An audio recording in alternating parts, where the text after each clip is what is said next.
दोस्तों, आज मैं आपको जो कहानी सुनाने जा रही हूँ वो यूपी के एक गांव की है और 2 साल पुरानी है। लेकिन कहानी की शुरुआत तो 50 साल पहले ही हो चुकी थी। यूपी के उस गांव में 50 साल पहले जो घटना घटी थी, उस घटना की छींटें आज तक उस गांव में दिखाई देती है और ये बिल्कुल एक सच्ची घटना पर आधारित है। तो कहानी की शुरुआत हम उसी 50 साल पहले की घटना से करेंगे। अगर आप पहले की घटना को समझ पाएंगे तो आज के हालात को भी आप लोग समझ पाएंगे। 50 साल पहले अगर पूरे भारत की बात की जाए तो जात प्रथाएं बहुत ही ज़्यादा देखी जाती थी और विशेषकर शादी ब्याह में तो बहुत ही ज़्यादा जात प्रथाएं को मान्यता दी जाती थी। यानी कोई भी लड़का और कोई भी लड़की अगर शादी करेंगे तो अपनी ही जात बिरादरी में करेंगे, और अगर किसी भी लड़के या फिर किसी भी लड़की ने ऊंची जात में शादी कर ली या फिर छोटी जात में शादी कर ली तो वहाँ की पंचायत इसे गैर कानूनी मानती है। और गैर कानूनी के मानने के साथ साथ ये एक बहुत ही बड़ा पाप भी माना जाता है और पूरे गांव वाले मिलकर सजा देते हैं उन लड़का और लड़की को। लेकिन भारत की आज़ादी के बाद ये सब कुछ बिल्कुल ख़त्म हो चुका था। लेकिन ख़त्म कहाँ हुआ था? हमारे भारत सरकार के जो भी संविधान थे वहाँ पर ख़त्म हुआ था जात प्रथाएं। लेकिन जो भी छोटे छोटे गांव थे वहाँ पर पंचायती कानून चला करता था और यूपी के हर छोटे छोटे गांव में ऐसे ही कानून चला करते थे। भारत का संविधान तो जैसे उनके लिए कुछ भी नहीं था और अपने ही कानून को चलाकर हर पंचायत फैसला सुनाया करती थी। तो 50 साल पहले की अगर बात की जाए, कहानी की शुरुआत एक लड़का और एक लड़की से होती है जो कि एक दूसरे को प्रेम करते थे। लेकिन लड़का बड़ी जात का हुआ करता था और लड़की बहुत ही ज़्यादा छोटी जात की हुआ करती थी। लेकिन प्रेम संबंध में कोई भी सीमा नहीं होती, ये हम सबको पता है। दोनों ने अपने घर में बताया, लेकिन मार पड़ी, पिटाई हुई, गालियाँ मिली, किसी को भी शादी की नहीं पड़ी थी, किसी ने भी उनकी भावना को नहीं समझा। फिर दोनों ने फैसला किया कि हम दोनों भाग जाते हैं और फिर कहीं और हम शादी कर लेंगे और वहीं पर रहेंगे, यहाँ पर नहीं लौटेंगे। फिर एक दिन तय होता है और दोनों मिलकर रात को भागने लगते हैं। लेकिन सुबह होते होते ही दोनों के घर वाले उन्हें पकड़ लेते हैं और फिर पकड़ के घसीट कर गाँव वापस ले आते हैं, क्योंकि पंचायत का ये कानून था कि अगर कोई भी लड़का लड़की कुछ ऐसा करते हैं तो पूरा गांव मिलकर उन्हें सजा देगा। तो फिर दोनों को लाकर एक पेड़ पर बांध दिया जाता है और पूरे गांव को ये कहा जाता है कि आप लोगों की मर्जी, आप जितना चाहे उतना बड़ा पत्थर उठाइए और इन दोनों के ऊपर फेंकिए। तो फिर ऐसा ही होता है, हर किसी के हाथ में ईंट पत्थर होता है और फिर सभी लोग उन पर पत्थर फेंकते हैं। पत्थर फेंक फेंक कर उन दोनों को मार दिया जाता है और फिर जंगल में एक जगह लेकर उन दोनों के शरीर को दफना दिया जाता है। सबको लगा कि बात खत्म हो गई, आगे चलकर कोई भी लड़का और लड़की ऐसा काम नहीं करेंगे। लेकिन ये तो बस शुरुआत थी। जो लड़की मारी गई वो एक चुड़ैल बन जाती है और वो नहीं चाहती कि गांव में किसी की भी शादी हो, क्योंकि वो अपने प्रेमी के साथ इसीलिए भागी थी क्योंकि उसे उससे शादी करनी थी और घर बसाना था। लेकिन उसकी मनोकामना पूरी नहीं हो पाई, तो इसीलिए जब वो चुड़ैल बन गई, वो नहीं चाहती थी कि किसी की भी उस गांव में शादी हो, किसी की भी डोली उठे और कोई भी अपना घर बसाए। और उस घटना के बाद उस गांव में जितनी भी शादी होने लगी और जो भी लड़की दुल्हन बनती, उस दुल्हन के शरीर में वो चुड़ैल प्रवेश कर जाती और फिर कुछ ऐसी घटना घटती जिससे कि उस दुल्हन की मौत हो जाती। जैसे कि कोई जलकर मर जाता, कोई छत से कूद जाता, ऐसी ऐसी घटनाएं घटने लगी। पहले तो एक दो घटनाएं ऐसे ऐसे घटने लगी, किसी को भी पता ये नहीं चला कि ये सब क्यों हो रहा है। लेकिन जब 4-5 मौतें ऐसे ही होने लगी, फिर लोगों को शक होने लगा। तो लोगों ने जाकर एक तांत्रिक से पूछा कि आखिर ये सब क्यों हो रहा है, क्यों गांव की जितनी भी बेटियां हैं जब वो दुल्हन बनती है जो अचानक से उनकी मौत होने लगती है। फिर तांत्रिक आकर देखता है गांव में, पूरे गांव में घूम घूम कर देखता है कि आखिर माजरा क्या है। उसे इस घटना के बारे में भी पता था, तो उसे पता चल जाता है कि वही लड़की जिसे गांव वालों ने पत्थर फेंक कर मार दिया था वो एक चुड़ैल बन चुकी है और वही चुड़ैल उन दुल्हनों के शरीर पर कब्जा करती है और उन्हें मार देती है। तांत्रिक गांव वालों को ये सब कुछ बताता है और तांत्रिक ये कहता है कि अब से अगर किसी भी लड़की की शादी तय हो तो मुझे बुलाया जाए। फिर जब भी उस गांव में किसी भी लड़की की शादी तय होती है तो उसी तांत्रिक को बुलाया जाता है और वो तांत्रिक आकर कुछ ऐसा ताबीज देता है उस दुल्हन को जिससे कि चुड़ैल उसके शरीर में प्रवेश नहीं कर पाती और कुछ भी उनका बिगाड़ नहीं पाती। ऐसे ऐसे करके 20-25 साल निकल जाते हैं। फिर उस तांत्रिक की मौत हो जाती है। तांत्रिक की मौत होने के बाद फिर से वही सिलसिला शुरू हो जाता है। गांव में फिर से 1-2 मौतें होने लगती है इसी तरह से। फिर गांव वाले सोचते हैं कि किसी और तांत्रिक को बार बार बुलाने के बजाय हम उसी चुड़ैल को ही बंदी बना लेते हैं और वो चुड़ैल हमारा कुछ भी नहीं बिगाड़ पाएगी। तो गांव वाले मिलकर एक बहुत बड़े तांत्रिक को दूर जगह से बुलाते हैं और वो तांत्रिक आकर चुड़ैल को एक बोतल में बंद करता है। फिर उस बोतल को लेकर जंगल में फेंक देता है और गहरे जंगल में फेंकता है ताकि वहाँ तक कोई भी ना पहुँच पाए।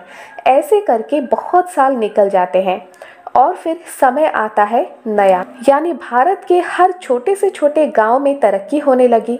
यूपी के गांव में भी बहुत ही ज़्यादा तरक्की होने लगी और जात प्रथाएं इतना ज़्यादा कोई और अभी मानने नहीं लगा। यानी जात प्रथाएं अभी मानते तो हैं, कुछ लोग मानते हैं, लेकिन बहुत से लोग ऐसे हैं जो कि जात प्रथाओं को नहीं मानते और शादी ब्याह में भी नहीं मानते। छोटी जात बड़ी जात ये सब कुछ भी नहीं होता और लड़का लड़की अगर किसी एक दूसरे को पसंद करते हैं तो उनकी शादी बहुत ही धूमधाम से करा दी जाती है। तो उस गांव में भी ऐसा ही कुछ होने लगा। उस गांव में भी जो लड़का लड़की हुआ करते थे, जब वो किसी एक दूसरे को पसंद करते थे, चाहे वो किसी भी जात का हो, तो उनकी शादी बड़ी धूमधाम से करा दी जाती। और पुराने ज़माने के जितने भी पंचायत वहाँ पर थे, पुराने ज़माने के जितने भी लोग वहाँ पर थे, उनकी भी धीरे धीरे मौतें होने लगी। तो जो भी पुराने ख्यालात थे वो भी धीरे धीरे ख़त्म होने लगे। लेकिन चुड़ैल तो अभी तक उसी बोतल में बंद होकर थी, वो ख़त्म नहीं हुई थी। फिर हर जगह पर जंगल की भी साफ सफाई होने लगी। घर बनाने के लिए, रास्ते बनाने के लिए जंगलों को भी काटा गया। और एक दिन ऐसे ही जंगलों की सफाई करते करते उस बोतल तक कोई एक इंसान पहुंच जाता है। उसे नहीं पता था कि इस बोतल में आखिर है क्या, लेकिन कुछ ऐसी घटना घटती है जिससे कि वो बोतल टूट जाती है और चुड़ैल उस बोतल से बाहर निकल आती है। अब वो चुड़ैल बिल्कुल आज़ाद थी और ये घटना 2 साल पुरानी है।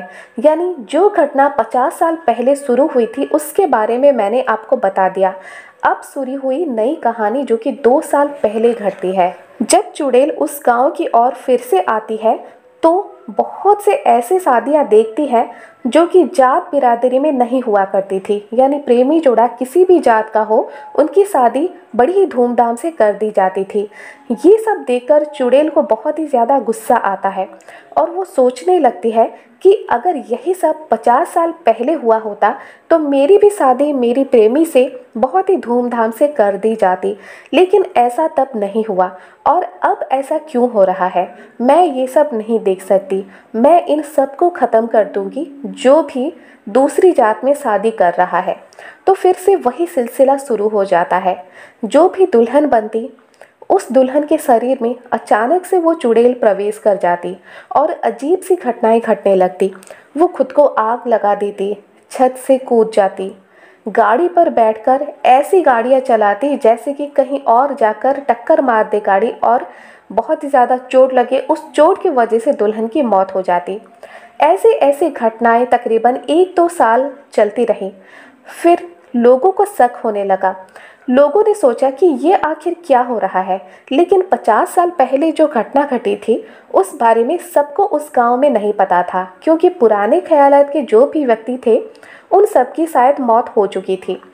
तो नए ज़माने के जो भी लोग थे उन्हें इस बारे में नहीं पता था। फिर एक दिन ऐसा होता है कि एक दुल्हन के शरीर में वो चुड़ैल प्रवेश कर जाती है और अजीब अजीब से भयंकर से आवाज़ें निकालने लगती है। खुद को वो दुल्हन नहीं मानती और पता नहीं क्या क्या अजीब सी हरकतें करती रहती है, चिल्लाती रहती है, सबको मारती रहती है।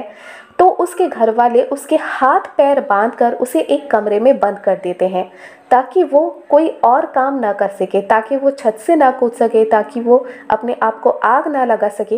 तो ऐसे करके कमरे में बंद हो जाती है वो दुल्हन, जिससे कि वो खुद को कोई भी नुकसान नहीं पहुंच पाती। दुल्हन के पिता बहुत ही ज़्यादा परेशान हो जाते कि आखिर मैं क्या करूं, कहां से तांत्रिक ढूंढ के लाऊं, और अभी के समय में मुझे तांत्रिक भी कहां पर मिलेगा।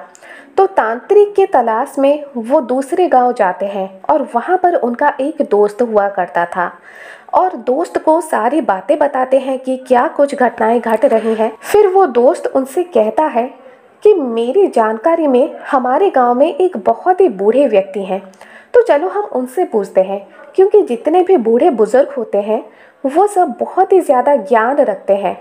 तो उनसे जाकर दोनों पूछते हैं, तो वो बूढ़े बुजुर्ग 50 साल पहले की घटना को बताते हैं उन सबको। फिर दुल्हन के पिता को लगता है कि हो सकता है कि वही चुड़ैल मेरी बेटी के शरीर में घुस चुकी है और परेशान कर रही है। फिर वही बूढ़े व्यक्ति एक तांत्रिक का नाम बताते हैं, और उन तांत्रिक के पास पहुंचते पहुंचते बहुत ही ज़्यादा देर भी हो जाती है, रात भी हो जाती है। लेकिन रात के समय में वो बूढ़े तांत्रिक अपने घर पर ही थे, और वो भी बहुत ही ज़्यादा बूढ़े हो चुके थे। लेकिन एक चुड़ैल का सवाल था, एक लड़की की ज़िंदगी का सवाल था। तो वो तांत्रिक दुल्हन के पिता के साथ उनके घर पर आते हैं, देखते हैं कि वो चुड़ैल उस लड़की के शरीर पर प्रवेश करके बहुत ही ज्यादा आतंक मचा रही है। तो तांत्रिक अपने साथ हनुमान जी का सिंदूर लाए थे, और हनुमान जी का सिंदूर वो अपनी थैली से निकालकर उस लड़की के पूरे बालों में लगा देते हैं और उसके माथे पर भी लगा देते हैं, और हनुमान चालीसा का स्मरण करते हैं, और सर पर हाथ रख के तकरीबन 108 बार हनुमान चालीसा का स्मरण उन तांत्रिक ने किया। तो इस वजह से चुड़ैल उस लड़की का शरीर छोड़कर भाग जाती है। लेकिन चुड़ैल अभी खत्म नहीं हुई थी। लड़की ठीक होने के बाद तांत्रिक उस दुल्हन के पिता से पूछते हैं कि जो चुड़ैल बनी है, जो लड़की, उस लड़की को 50 साल पहले गांव वालों ने मार दिया था और उसके शव को कहीं पर दफना दिया था। अगर उसका शव, उसका कंकाल मिल जाए तो वो चुड़ैल हमेशा के लिए ख़त्म हो सकती है। लेकिन दुल्हन के पिता को इसके बारे में कुछ भी नहीं पता था, क्योंकि जब 50 साल पहले ये घटना घटी थी तब वो बहुत छोटे थे और इसके बारे में उन्हें कुछ भी ऐसा नहीं पता था। तो फिर तांत्रिक दुल्हन के पिता के साथ उसी बूढ़े व्यक्ति के पास जाते हैं जिन बूढ़े व्यक्ति ने तांत्रिक का पता बताया था। फिर वही बूढ़े व्यक्ति उन्हें साथ लेकर उसी जगह पर जाते हैं जहां पर उस लड़की के शव को दफना दिया गया था।